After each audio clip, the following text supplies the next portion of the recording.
আমার আলোচনার আজকের বিষয়টা হচ্ছে ত্রিকোণমিতির 24 নম্বর প্রশ্ন। 9.2 এর 24 নম্বর প্রশ্ন খুবই ইম্পর্টেন্ট। তোমরা প্রশ্নটা দেখো, প্রায় টেস্ট পরীক্ষায় নিয়ে প্রশ্নটা দেখবে এবং এসএসসি পরীক্ষায় প্রশ্নটা আসছে। লেখা আছে cos square minus sin square equal 2 - 5 cos theta, যেখানে থিটা সূক্ষ্মকোণ মানে তো সবাই ক্লিয়ার, সবাই জানো সেটা হচ্ছে 90 ডিগ্রি থেকে ছোট, শূন্য থেকে বড়, তাকে সূক্ষ্মকোণ বলা হচ্ছে। তাহলে এবার আসো আমরা এটা সমাধানে যাই। কিভাবে লিখবো দেখো, দেওয়া আছে দিয়ে লিখবো। দেওয়া আছে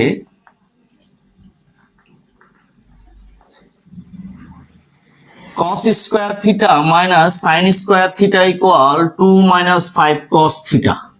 আমরা এটা লিখলাম। তো আমাদের যে কৌশলটা ছিল গত ক্লাসে, আমরা সেই কৌশলটা শিখাইছিলাম যে আমরা চেষ্টা করবো হয় সবাইকে, এখানে যে দুইজন ভিন্ন, একটা হচ্ছে cos আর একটা হচ্ছে sin, দুইজন ভিন্ন, তাদেরকে একই রকম বানানো যায় কিনা, হয় সবাইকে সাইন বানিয়ে ফেলবো না সবাইকে কস বানিয়ে ফেলবো। দুইটা কন্ডিশন ছিল। এক নাম্বার কন্ডিশনটা আবার মনে করে দেখো, একই রকম করা, একই রকম বানানো। 2 নম্বর কন্ডিশন ছিল একাধিককে গুণাকারে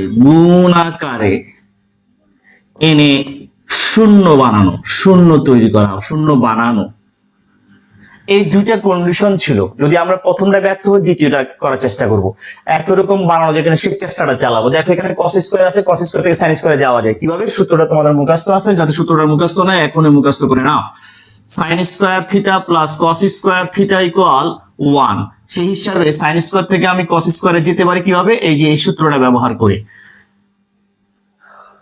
cos স্কয়ারে চলে গেছে, মাইনাস হয়ে গেছে। কেমন সেম ভাবে এখানে cos স্কয়ার সমান আমরা বানাইতে পারি 1 - sin square theta. cos square থেকে আমরা sin স্কয়ার যেতে পারি। এবার দেখো, আমি যদি cos স্কয়ার থেকে এখানে sin স্কয়ার যাই, তাহলে sin স্কয়ার মিললো, বাট এটাকে তো আমি sin স্কয়ার নিতে পারতেছি না, কেন এখানে কোনো স্কয়ার নাই। তার মানে আমার জন্য রাস্তা একটাই খোলা, sin স্কয়ারকে cos স্কয়ার বানিয়ে ফেলা। তাহলে সবাই cos হয়ে যাচ্ছে। দেখো এটাও cos হয়ে যাবে, এটা তো cos আছে, এটাও cos। তার মানে আমরা আর অন্য কোনো ত্রিকোণমিতিক অনুপাত দেখতে পাচ্ছি না যদি শুধু sin থেকে cos এ চলে যায়। তাহলে আমাদের করণীয় হচ্ছে কি, cos স্কয়ার ঠিক থাকবে, এই sin স্কয়ারকে 1 - cos স্কয়ার তৈরি করে দেওয়া। এই যে 1 - cos স্কয়ার, একজন থেকে দুইজন আসছে বলে ব্র্যাকেট দিয়ে লিখতে হবে। কেন লিখতে হবে, তার আগে মাইনাস চিহ্ন আছে। যদি তুমি ব্র্যাকেট না দাও তাহলে মাইনাস দিয়ে গুণ বুঝাবে না, তখন কি হয়ে যাবে, রেজাল্টটা ভিন্ন চলে আসবে, অর্থাৎ ভুল ক্যালকুলেশন হবে। এদেরকে সেটা নিয়ে আসো, -2, এই যে 2 - 5 cos theta plus 5 cos theta হয়ে যাবে। আশা করি একটু বুঝে গেছো। দেখো এখানে এখন আর সাইন দেখা যাচ্ছে না। তাহলে আমরা যেটা বলছিলাম, 1 নাম্বার কন্ডিশন আমাদের হয়ে গেছে, 2 নাম্বার কন্ডিশন লাগতেছে না। কেমন, cos স্কয়ার থিটা হয়ে গেছে। 1 দিয়ে যখন গুণ করবে, ব্র্যাকেটটা সরিয়ে দিবে, তখন চিহ্নগুলো চেঞ্জ হয়ে যাবে, যে মাইনাস প্লাস হয়ে যাবে। cos স্কয়ার থাকবে -2 জায়গায় 2 প্লাস 5 cos থিটা জায়গায় থাকবে। এমন পরের লাইন, cos স্কয়ার কয়টা পাচ্ছি, 2টা cos স্কয়ার পাচ্ছি। আর এই 5 cos থিটাকে আগে নিয়ে আসো, এই 5 cos থিটা -1 - 2, যেহেতু চিহ্ন একই রকম মাইনাস ওয়ালা, তাই তাদের মধ্যে যোগ সম্পর্ক হবে। 2 আর 1 যোগ করলে 3 হবে, যেহেতু তারা মাইনাস ওয়ালা ছিল, এই যে মাইনাস ঠিক থাকবে, সমান 0। এবার খেয়াল করে দেখো, এই জায়গায় আমরা দেখতে পাচ্ছি cos স্কয়ার আছে আর এখানে আছে cos। তার মানে এটা দ্বিঘাত সমীকরণ। দ্বিঘাত সমীকরণে মিডল ফ্যাক্টর করা যাচ্ছে। কিভাবে মিডল ফ্যাক্টর করা, এটা সবাই জানে, তারপর আমি একটু মনে করাই দিই। এই 2 আর এই 3 গুণ করো, 6 পাচ্ছি। 6 কে নামটা পড়ে যায়, 6 একে 6, 3 দুগুণা 6। ভালো করে খেয়াল করো, এছাড়া আর কোনো নামতা নাই। 6 এর 1 যোগ করলে 7 হয়, বিয়োগ করলে 5 হয়। আর এখানে 3 আর 2 যোগ করলে 5 হয়, বিয়োগ করলে 1 হয়। আমরা দেখবো যে এখানে কত দরকার, এটা মিলাইতে হবে, এই যে এটাকে মিলাইতে হবে। এই দুইজনের গুণ করার পরে যা পাবো তাকে নামতা পড়ে ভেঙে এমন ভাবে সাজাইতে হবে যাতে যোগ বিয়োগ করলে এই 5 মিলে। তুমি বলতে পারো 3 আর 2 যোগ করলেও তো 5 হয়, এটা যোগ করলেও 5 হয়, আবার এখান থেকে বিয়োগ করলেও 5 পাওয়া যায়। ভালো করে বুঝতে হবে কোনটা হবে, এইটা নিয়ে অনেক ঝামেলা আছে, একটু ভালো করে না বুঝলে এটা মাথায় কাজ করবে না। দেখো আমি এই দুইজনকে ঠিক রাখতেছি, মাঝখানে জায়গাটা খালি রাখলাম। এই 5 cos থিটার বদলে আমি দুইজনকে লিখবো। আমি বুঝানোর জন্য এটা আগে লিখছি, বুঝানোর জন্য এই 2 আর 3 বুঝানোর জন্য লিখতেছি। ভালো করে বুঝো, এই প্লাস প্লাস, যদি আমি এই 2 আর 3 কে ব্যবহার করি, অর্থাৎ দুইটা 5 cos θ কে 3টা cos θ আর 2টা cos θ লিখি, তাহলে দেখো তো যোগ করলে 5 হচ্ছে। ভালো করে বুঝো, 5 cos θ আমি যদি এটাকে ব্যবহার করি 3 আর 2 যোগ করলে এটা 5 হয়। এই যে 3 এখন যোগ করছি, 3টা cos θ আর 5টা cos θ, এটা ঠিক থাকবে, সবার সাথে থাকবে কিন্তু এটা। তাহলে 3টা cos θ আর 2টা cos θ মিলে 5টা cos θ হয়। কিন্তু এইটা যদি আমি করি ভুল হবে। কেন ভুল হবে? দেখো এটাও পজিটিভ, এটাও পজিটিভ, এটাও পজিটিভ, শুধুমাত্র এটা নেগেটিভ। মনে রাখবে মিডল ফ্যাক্টরের নিয়ম অনুসারে হয় সবাইকে পজিটিভ বানাইতে হবে, নয় সবাইকে নেগেটিভ বানাইতে হবে, নয় 2 জন পজিটিভ 2 জন নেগেটিভ হইতে হবে, কিন্তু 3 জন পজিটিভ 3 জন নেগেটিভ হবে না। আবার বলি, মিডল ফ্যাক্টরের নিয়ম অনুসারে তুমি যদি ভাঙানোর পরে 4 জন পদের মধ্যে 2 জন পজিটিভ 2 জন নেগেটিভ হইতে হবে, না হয় সবাইকে পজিটিভ বানাইতে হবে। কিন্তু যেহেতু তুমি সবাইকে পজিটিভ বানাইতে পারতেছো না, 2 জন নেগেটিভ 2 জন পজিটিভ বানাইতে হবে। কিন্তু আমি দেখতে পাচ্ছি এখানে 3 জন পজিটিভ হয়ে যাচ্ছে, তাহলে এই ক্যালকুলেশন অর্থাৎ এই যে মিডল ফ্যাক্টরের এই 3 আর 2 দিয়ে তোমার ক্যালকুলেশন হবে না। তাহলে মাত্র একটা রাস্তা খোলা, সেটা হচ্ছে 6 থেকে 1 বিয়োগ করা। তাহলে আমরা এখানে এসে 6টা cos θ লিখবো, এই একটা cos θ বিয়োগ করে দিব। এবার দেখো 6টা থেকে একটা গেলে 5টা নিচে কিনা। এবার দেখো 2 জন পজিটিভ 2 জন নেগেটিভ। তার মানে এই মিলটা করার জন্যই মিরর ফ্যাক্টর করতে হয়। সাজানোটা খুব ইম্পর্টেন্ট, তুমি যদি সাজাতে ভুল করো সলিউশন কখনো মিলবে না। তার মানে আমরা আজকে এখান থেকে শিখলাম কি, অনেকভাবে মিরর ফ্যাক্টর করে যোগ বিয়োগ করলে মিলবে, বা কাকে ব্যবহার করতে সেটা জানতে হবে। সবাইকে ব্যবহার করা যাবে না, কেবলমাত্র একজনে মিলবে, 2 জন মিলবে না। এখানে অনেকগুলো হচ্ছে, একটা দুইটা হচ্ছে, তার মধ্যে কোনটা বাদ যাবে সেটা তার কন্ডিশনের উপর ডিপেন্ড করবে। যেহেতু আমাদের কন্ডিশন অনুসারে একমাত্র 6 থেকে 1 বিয়োগ করলে 2টা নেগেটিভ 2টা পজিটিভ আসে, তাই এটাই অ্যাকসেপ্টেবল, বাকিটা বাদ। এবার আসো এই জায়গায় দেখতে পাচ্ছি 2 জন পজিটিভ 2 জন নেগেটিভ, এই 2 জনের মধ্যে কি কি মিল আছে দেখো, 2 আর এটা 6, 6 এর ভিতরে 3 আর 2 গুণ আকারে আছে, তার মানে কমন কে 2 আর 2 কমন।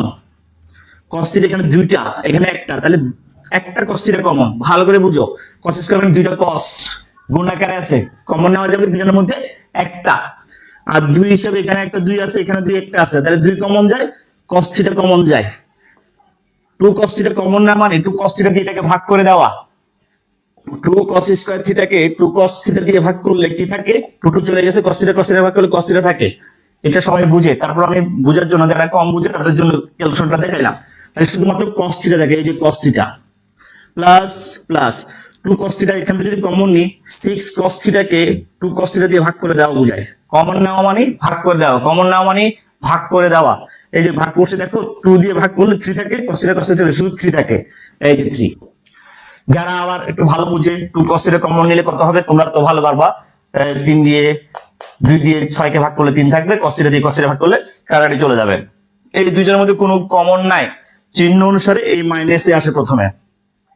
কোনো মিল নাই মানে কোনো কমন যায় না, তার মানে যে কোনো সংখ্যার সাথে 1 থাকে সেই হিসাবে 1 কে কমন নেওয়া যায়, এই 1 কমন। cos θ জায়গায় থাকবে, মাইনাস কমন নেওয়াতে এই মাইনাসটা, মাইনাস কমন নেওয়াতে এই মাইনাসটা প্লাস হয়ে যাবে, এই যে প্লাস। এটুকু আশা করি বুঝে গেছো। 1 কমন নেওয়া মানে কোনো পরিবর্তন হবে না, যা আছে তাই বসে যাবে। এটুকু আশা করি ক্লিয়ার। পরের লাইন দেখবে এই 2 জন মিলছে কিনা, এই 2 জন মিলছে কিনা। যদি এই 2 জন না মিলে বুঝতে হবে তোমার মেরুদাম ফ্যাক্টর ভুল হচ্ছে, তুমি এখানে আকবর করে ফেলছো। তাহলে এই 2 জন মিলছে মানে তোমার ক্যালকুলেশন ক্লিয়ার, ঠিক আছে, নির্ভুল হইছে। এই জায়গায় যে আগে যেটা লিখছিলাম সেটা যদি লিখতে, তাহলে এই 2 জায়গায় মিলতো না, কেমন? এখন যেটা মিলছে আমাদের ক্যালকুলেশন ঠিক আছে। তাহলে এই 2টা দলের মধ্যে আবার cos θ প্লাস 3 কমন, একই রকম, তাই কমন নেওয়া যাচ্ছে। কমন নিলে এই জায়গায় এই যে সেকেন্ড ব্র্যাকেট দিলাম, cos θ প্লাস 3 এখান থেকে চলে গেলে কি থাকবে, শুধু 2 cos θ, এই যে cos θ বোঝার জন্য সেকেন্ড ব্র্যাকেট দিছি, যারা বুঝবে তারা ফার্স্ট করতে পারবে। cos θ প্লাস 3 কমন নিলে এখানে -1 থাকে, এসে 1। এটুকু আশা করি বুঝে গেছো। পরের লাইন কোনো পরিবর্তন নাই, হুবহু বসে যাবে, জাস্ট এই সেকেন্ড ব্র্যাকেটটাকে ফার্স্ট ব্র্যাকেট বানাই দিচ্ছি। যারা বুঝবে তারা এই লাইনের পরে এই লাইন করে ফেলবে, কেমন, সমান সমান 0। দেখো আমাদের কন্ডিশন ছিল একই রকম বানানো, সেটাতে আমরা কি করছি, সফল হয়েছিলাম। দ্বিতীয় কন্ডিশন এসে একাধিককে গুণ আকারে এনে শূন্য বানানো, দেখো আমরা শূন্য বানাইতে পারছি, একাধিক পদ গুণ আকারে এসে শূন্য হয়েছে। এই অবস্থায় আমরা হয় অথবা লিখতে পারবো, হয় cos θ প্লাস 3 ইকুয়াল 0 বা cos থিটা ইকুয়াল -3 অথবা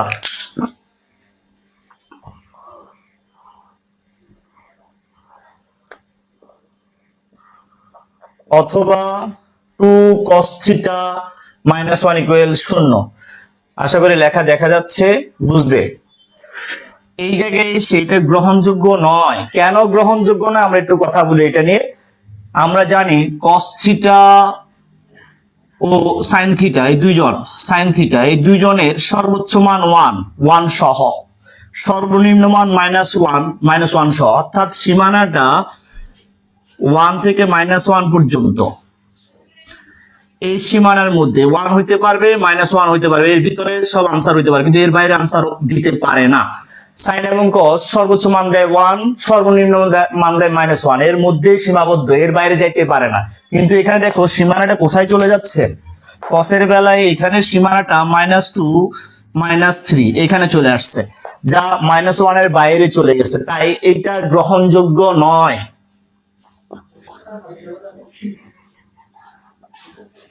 কেননা 0 ডিগ্রি এখানে আমরা -1 less than equal cos theta less than equal 1 বলবো, কেমন? অথবা অংশের দিকে খেয়াল করে দেখো 2 cos থিটা ইকুয়াল 1, পরের লাইন cos থিটা ইকুয়াল 1/2। এটা তো সবাই বুঝছো, 2টা গুণাকার আছে, ওই সাইডে গেলে ভাগাকার হয়ে যাবে।